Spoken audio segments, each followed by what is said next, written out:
about at least one other guy, because the most commonly mentioned name by a mile, I was expecting Najee Harris. I was expecting Josh Jacobs on this big performance. Maybe some people would be like, why not Eckler? Why not Cook? Why do you hate old people? No, none of those. The most common name by a mile was Damian Pierce. Why isn't Damian Pierce in your top 10? And Damian Pierce, to his credit, has been phenomenal over the past stretch, both in fantasy and in reality. And I want to know, Drew, have you admitted defeat? Are you selling your first-round picks for Damien Pierce? Is he a top 10 dynasty running back? No, absolutely not. I will admit defeat. And I actually just answered a question on Twitter about this, like while I was waiting for you to send me the link. So Damien Pierce is, if you think back to 2020, I believe it was when James Robinson came into the NFL and was like absolutely dominant. Like I think he had a RB4 season or something like that, or RB6. In that range. Yeah, he was in the mid range of RB1 for sure. He was fantastic. He was worth a mid first round pick, kind of at his peak. He had 17.9 points per game. He was RB5 in his rookie year. I was out on the streets shouting to sell James Robinson, who was probably substantially more productive than what we're about to see from Damien Pierce. I'm going to be doing the same thing. I don't want you to go and sell Damien Pierce right now unless you're in it like a productive struggle or you're rebuilding or what have you. If you're in that kind of situation, go and sell Damien Pierce, because if he gets hurt, you're going to see a fair size dip in his value. So just sell him today. You're probably not going to see much more. Like nobody's going to give you an early 2023 first for Damien Pierce. I'm sorry, there's not going to.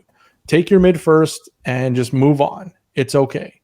And then if you are in a competitive team, if you have a competitive team right now and you're competing for the championship, just hang on to Damien Pierce if you can't move him for something worthwhile. You can sell him as soon as the playoffs end. Boom, the playoffs are done. Now I'm going to sell Damien Pierce for whatever I can get, probably a similar value. But I got to bank all the points all season anyway. The only way that you lose in that situation is if he gets hurt. And if he's going to produce similar to what he's been producing thus far, I think you'll be very happy holding him. But what we are going to be disappointed by is that undrafted or late drafted running backs simply do not have staying power. Like we rarely see these guys turn into valuable year-over-year contributors, despite seeing some of them pop up nearly every year. Like running back is so volume dependent. And if you're the guy getting the volume and you're at all competent, you're going to score some fantasy points. That's just how it works. Freaking Ronald Jones had an RB2 season one year. Ronald Jones had an RB2 season. Damien Pierce is absolutely going to have probably a back-end RB1 or high-end RB2 season. He's right in kind of like the David Montgomery range, I think, in terms of fantasy production right now. Except it could all get evaporated as soon as the draft hits next year because teams do crazy things. We just saw Travis Etienne get drafted to James Robinson's team. I didn't necessarily think that was going to happen. I thought we'd see James Robinson have another season where he, like kind of like Jordan Howard, where he like pops onto the scene. He's really good, scores a bunch of fantasy points. Everybody loves him. And then he just kind of like goes down from there. And it's sad. And you just want to get out at that point. Ride him while he's hot. And as soon as that ends, just get out before the bottom falls out. That's kind of my stance on Damien Pierce. And therefore he does not belong in the top 10 dynasty running backs at all. Here's my stance on Damien Pierce. And, I want to preface this not like to brag or anything, because honestly, I sold a few of my shares in August, which of course has proven not to be the best EV move in hindsight. But I just want to do this to preface that, like, I'm not speaking from a place of like bias against Damien Pierce or like I'm mad I got him wrong. Here is me in the Discord on May 2nd. Okay. Someone said, can you please explain your ranking on Damien Pierce? You're way ahead of everybody else. And I said, yes. He was RB5 for me in the class pre-draft. I like the profile, He's efficient. He has size, and he seems like he can catch passes because he was catching at a high ADOT relative to running backs in college. He's often going later than where Carter and Sterling were last year. I feel strongly he's a much better prospect. So I think he's a good bet to go up in value week 1. I got him just in the middle of the second round to me. Pierce is bigger than Carter. He's better in the same position as possibly the lead back of a very bad team. Opportunity cost is much lower. And if he does succeed, maybe there's a better chance that he can hold his job since he's not a small man. All that being said, if he ever becomes worth a first-round pick, I will be telling you to sell him and screaming it from the mountaintops. But for now, I like him at cost. That take obviously came to fruition. Plenty of mine did not. I like Damien Pierce as a player. When I watch him, I think that he has a lot of really fun rushing abilities. He reminds me a little bit, honestly, the player he reminds me the most of in terms of like these day 3 or UDFA running backs that catch on to me is Chris Carson in terms of his profile, where we didn't know that much about him because he was really underutilized in college. Chris Carson was playing essentially behind Justice Hill. Damien Pierce was part of this massive committee, but he flashes, he gets this opportunity, and he's crushing it, and he runs like a madman. He's almost impossible to bring down, doesn't necessarily have the explosive top-end speed, and the pass catching, I think, is more like a he can do it type of situation and not like a he excels in this part of the game situation. I think that's generally what we've seen so far in the NFL. And the only running backs that have been these day 3 later running backs recently, like I don't want to talk about guys from the early 2000s or the 90s, but like in recent times, the only running backs who I think if you didn't sell them for a first round pick in their rookie year, you'd be like really sad about it, would be Aaron Jones for sure. And then like kind of Austin Eckler, but he was also cheap for a long time. So if you sold him at one point, you probably could have bought him back, but whatever. We'll count Austin Eckler and Aaron Jones, like clearly had careers that were very much worthy of paying a first round pick for them at some point in their first couple of years. Chris Carson had a really great career. Like in terms of he was a round 7 pick, right? Not UDFA. I think he was round 7, right? Yeah. Dream career for a day 3 pick, right? He got a second contract. He gave a lot of usable fantasy production. Really great player. He like had significant injuries, still regained the job afterwards, showed a lot of resiliency. I'm pretty sure if at any point in time he sold Chris Carson for a first round pick, you're not like that sad about it. Like he never gave a season that was the Chris Carson season, right? If you paid a first round pick for Chris Carson early in his career, you're also probably not that sad about it. But at the very least, it's like a meh kind of trade-off, right?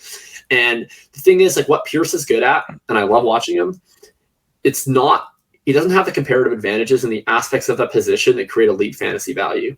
And he doesn't have him in the aspects of the position that causes coaches to view you as irreplaceable. What we see with players like a Jones or like an Eckler is elite pass catching, explosive players, right? Players with a skill that are rare to find. Damien Pierce is like a marginally better running back than most average running backs, but he's like the classic case of like the running backs don't matter running back in the sense that like he's better at a lot of things that marginally matter, but on aggregate, you can mostly replace it with other things. And so I think he's going to be in the NFL for a while, but I think that he's the kind of back that teams eventually are like, you know what? I'd like to get some more speed. I'd like to get a pass catching compliment. And then all of a sudden, then what is he, right? Then he's just like sharing the Damian Harris end of a committee with someone, right? And like, I don't think that he's like a Chubb or a Henry level transcendent talent. I think he's more likely the Damian Harris, who's like plugging along, having a nice career, really good running back, but you're never like, oh my God, man, I'm so mad that I don't have Damian Harris on my fantasy football team. So I am selling Pierce for one. I think he's a good player. I'm not going to guarantee you that he gets replaced in the draft or anything like that. All I'm going to say is that I think that we can play the percentages, and at his value, you can find better bets, right? Like you can find comparable bets that don't have the same type of risk as a day 3 pick. And frankly, you're not foregoing that much upside. Damien Pierce does not profile like a player who is going to be a top 5 running back year over year over year. Like fading a Austin Eckler or an Aaron Jones skill set is way scarier than fading a Damien Pierce skill set. In fact, what I'd be much more afraid of is foregoing the players you can draft in the first round next year instead of foregoing Damien Pierce, right? Let's not fall victim to the endowment effect where your bird in the hand is worth more than the bird in the bush or 2 in the bush. Because I think that there's, a lot more opportunity for higher upside bets later. How's that? I tried to measure my film bro energy on Pierce, but also try to give. I want to just retouch on the 2 players I mentioned, James Robinson and Jordan Howard, because neither of them actually had a competitor come in and take their work. they just simply didn't score as much. James Robinson, like we thought that Travis Etienne got drafted, we thought he was nuked. Right, that incinerated his value, but then he tore his foot up. Yeah, and then Etienne didn't play, and James Robinson still went from 17.9 down to 12.4 points per game year over year. Like, we do not have a lot of staying power with these running backs. And then if you look as well at Jordan Howard, a similar situation, 15.3 fantasy points per game as a rookie, and in his second year down to 12.5 because for no reason. Like, there was no big running back. Tariq Cohen was pretty clearly the guy there. Yeah, but that wasn't the chain. Like, Jordan Howard went from 29 receptions his first year to 23 in his second year. Like, it just wasn't what changed his outlook. Yeah, it prevented his growth for sure, but like, it didn't really change what happened. He just ran really hot. He had 5.2 yards per carry, which is hard to replicate. And he, it just wasn't as good. Right. Simply wasn't as good. Didn't score as many points. His yards per reception, I think, is actually what really went down for Jordan Howard in particular. He went from 29 receptions for 298 yards down to 23 receptions for 125 yards. Now, maybe that is the Tariq Cohen effect, where Tariq Cohen was running down the field on third downs. I don't know if his ADOT materially changed year over year, but at the end of the day, and again, like, Tariq Cohen wasn't a big time addition to the Bears running back. No. He was a fifth round pick who could catch 2 footballs at the same time while doing a backflip. Like, that is Tariq Cohen's claim to fame. It was amazing, and we all should have drafted him based on that one clip alone, and we did, and we loved it. He was very productive as was he a round 5 running back, Tariq Cohen? Something like that, yeah. So it was great. It was great. Anyways, like, these guys just don't have a lot of staying power, and I'm just not willing to hold them through the offseason when we see things change. That's basically what it comes down to.